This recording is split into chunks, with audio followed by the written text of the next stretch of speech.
So, hello class. I believe this is grade 7 dignity. So, I'll be your teacher today. My name is Kenneth Gavin Dolomandin, and so before we start, everybody sit down. Okay? So, our lesson for today will be grammar, and before we start, I'll just ask you a few questions first, right? So, the first question is, what is grammar for? Sir, ako po sir. You in Ah, the back. Sir, grammar po is used Mm-hmm. for Okay. speaking correctly po. All right.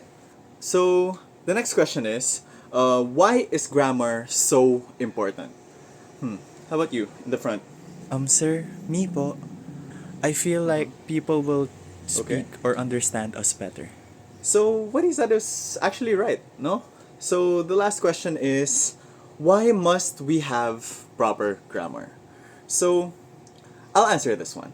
We must have proper grammar in order to sound professional, in order to sound like you are an educated person. No.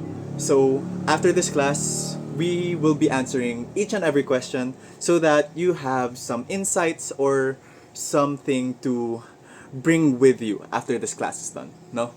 Alright. So, let's go to the objectives naman. The first objective is the students will achieve 80% accuracy at identifying subject and verb agreement. So that's one of the things that we will be talking about today. The next objective is the students will create correct sentences by applying correct subject and verb matching during written assignments. But I don't think we'll be doing any assignments today. So we'll just be rating you on your attendance and the way that you answer my questions. No.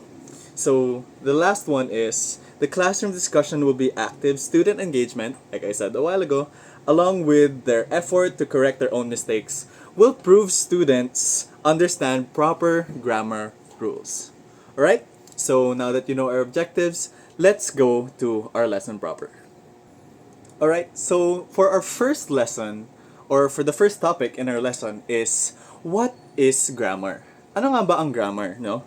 Grammar is the set of rules that governs how words are structured and used in language to form clear, meaningful sentences.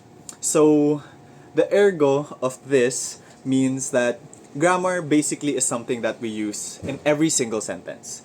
It is how we formulate these sentences in order to make it coherent for the person who we're talking to. So grammar is used in every single aspect when it comes to using a language.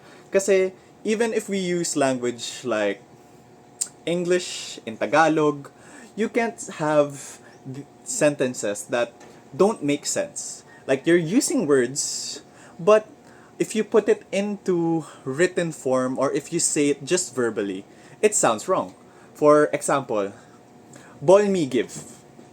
You get the point that I want to give, but it's not correct or it doesn't sound correct. No?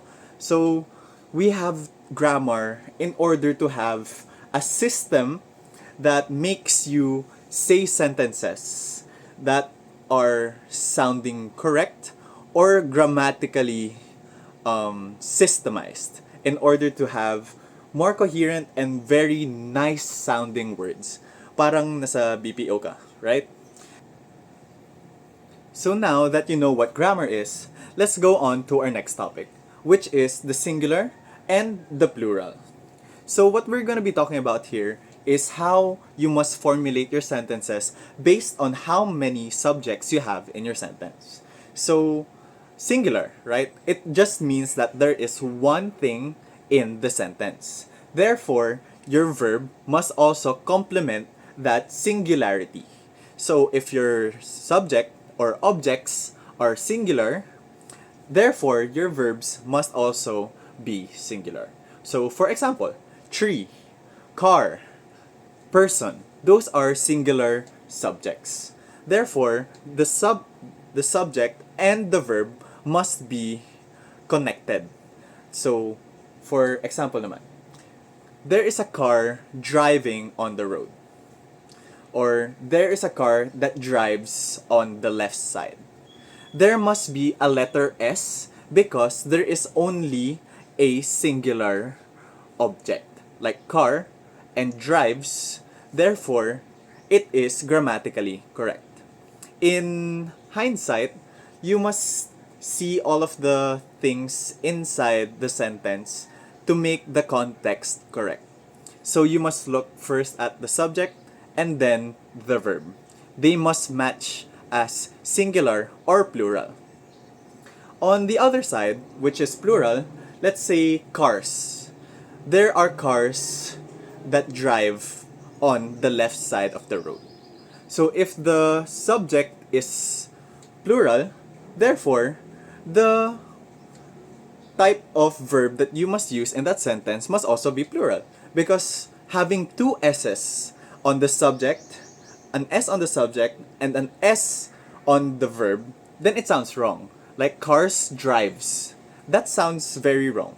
So you must have one of or the other. So cars drive. Car drives. There, do you understand? Now let's go to the subject and verb agreement. So singular verbs are used when the subject of the sentence is one place, or one thing. These verbs usually end in S or ES in the present tense. So this is very similar to our last topic, which is the singular and plural, but ask yourself first, who or what is doing the action? No? So is it the subject or subjects? You must look at only the subject and the verb. You mustn't be nervous when you see a lot of words, because all you have to look at is the subject and the verb. Don't be confused with all of the words that come in between.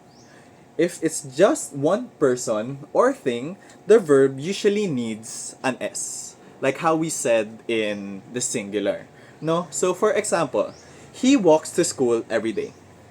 That is a singular, and the verb is having the letter S, because that is the agreement that when one thing or the object in the sentence is singular, the verb must contain an S or ES. And another example is the cat jumps on the table. One thing or one object, and the verb has an S. No? Alright. Now let's go to the the textual or the textbook way of explaining the subject and verb agreement. So the rule says that your subject and verb must agree. No? So we've been saying that since a while ago. The subject and the verb must be connected, or it agrees with one another.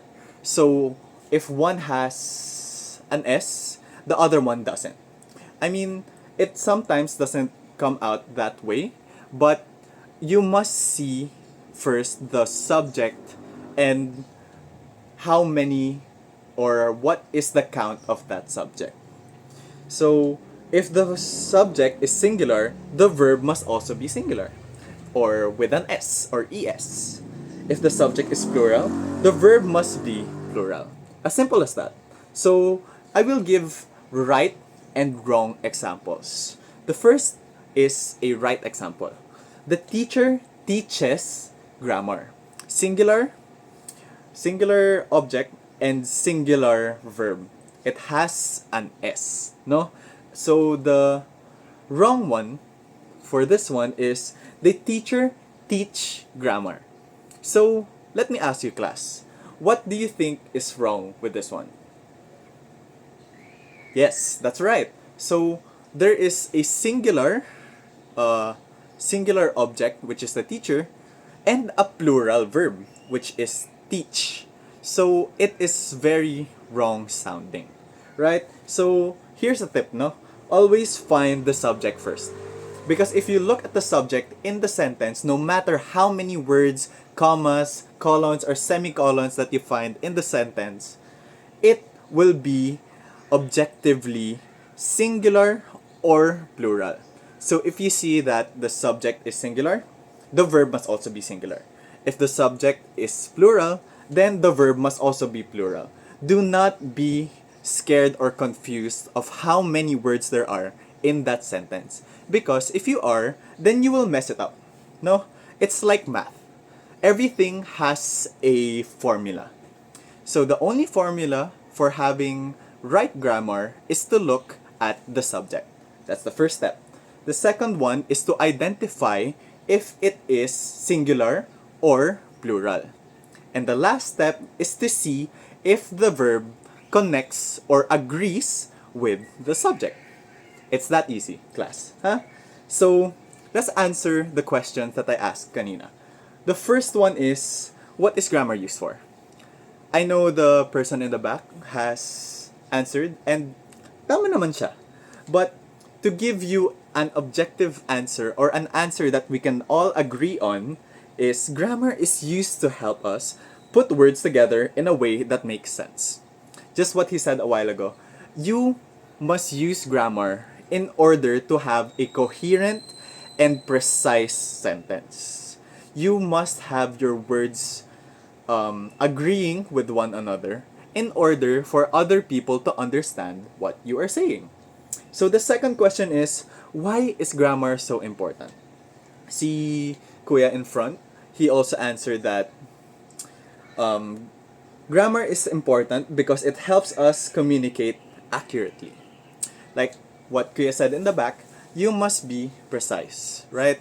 You must be you must be using words that agree with one another, such as the subject and the verb. So that's why it's important. If you don't have your subjects and verbs agreeing, then no one will understand what you're saying. So the last question is, why must we have proper grammar? We must use proper grammar so others take us seriously and understand us clearly. Because if they are listening to you, there is a difference between hearing and listening. If you have wrong grammar, then other people might listen at the start, but as you keep on talking, they'll just hear you. Hearing and listening is two different things. Hearing is you can audibly hear them or make out that someone is doing something or saying something. Listening is understanding what they are saying in order for you to get the message across. So, if you have proper grammar, people will understand and listen to what you're saying. And that's all, class, now. So, thank you all for coming. Thank you for your perfect attendance and thank you for your participation in my class. So, class is missed and please have a safe way home. Okay?